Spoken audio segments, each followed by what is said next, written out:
Se a sua dúvida é sobre ponto de fusão e ponto de ebulição, seja bem-vindo ao tutorial de Química.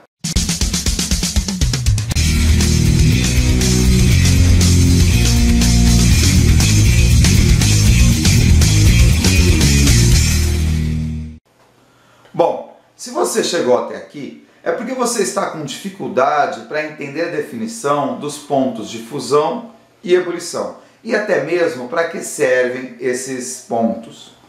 Então vamos defini-los primeiro.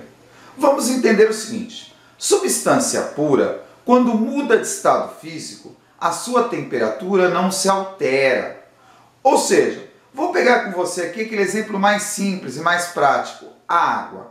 A água pura, quando muda do estado sólido para o estado líquido, a temperatura não sai do 0 graus.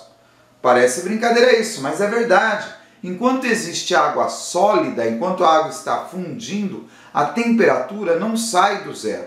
Ela só vai sair do 0 graus na hora que derreter todo o gelo. Quando a água entra em ebulição, e vamos considerar aqui nível do mar, porque a temperatura, o valor pode mudar, vamos considerar sempre o nível do mar. Quando a água entra em ebulição, a 100 graus, a temperatura não muda. Enquanto a água está ebulindo, está lá, está fervendo, a temperatura permanece em 100 graus. Isso, a substância pura.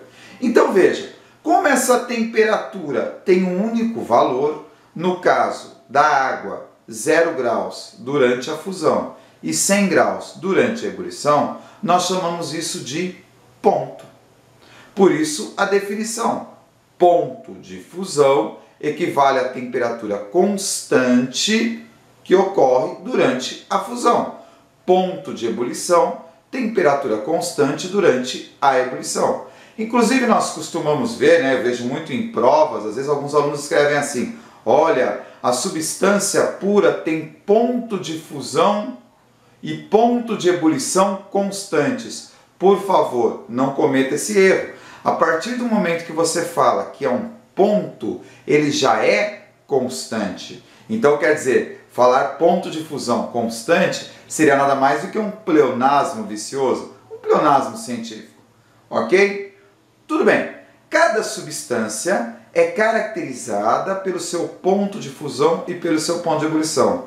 Ou seja, cada substância química pura tem um valor de ponto de fusão e de ebulição diferente de outras substâncias. Por isso que o ponto de fusão e o ponto de ebulição são chamados de propriedades específicas da matéria. São propriedades que nos ajudam a definir a matéria. Ora, a única substância que tem ponto de fusão 0 graus e ponto de ebulição 100 graus no nível do mar é água. Nenhuma outra substância tem esses valores.